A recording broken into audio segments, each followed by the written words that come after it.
नीलाचल निवासाय नित्याय परमात्मने बलभद्र सुभद्राभ्याम जगन्नाथाय ते नमः।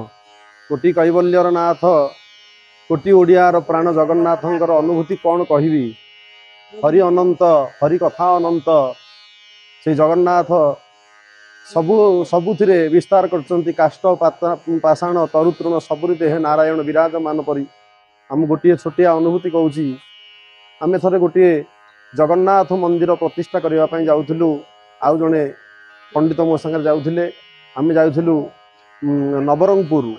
यही समय नवरंगपुर कही जे से माने आसला बेलू जगन्नाथंकर महाप्रसाद अबड़ा कुड़ुआटे अबड़ा कुड़ुआ सहित अबड़ा नहीं कि आसबे। आपण एठारे आसिले से अबड़ा कुड़ुआ को आमे ग्राम प्रदक्षिण करूँ।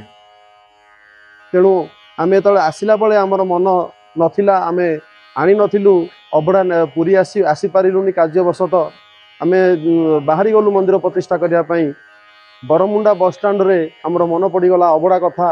आम अबड़ा आणीनु केमती कौन जीवु। कमिटी माने बहुत अनुरोध करथिले जे अबड़ा निश्चिंत नहीं कि आसवाई।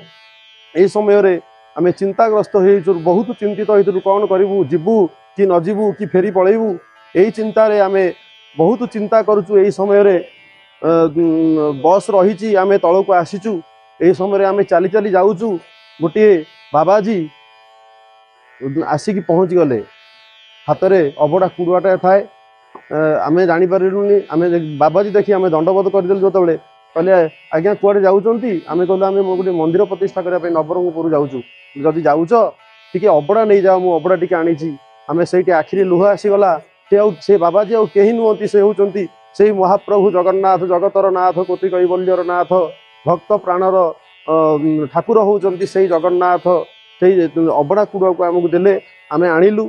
आनी सारा तापर जो आम आणिकी किसी समय जाइचु पछुक अनेला बेलू से नहांती। आम जिते खोजिलु भी आम ताको पाइलु नाही। से जगन्नाथ को आम प्रणाम कलु। से जगन्नाथ आमर मान रखिदेइचंती। से जगन्नाथ महाप्रभु आमर मान रखिदेइचंती। यही हूँ मोर अनुभूति। जय जगन्नाथ जय जगन्नाथ जय जगन्नाथ।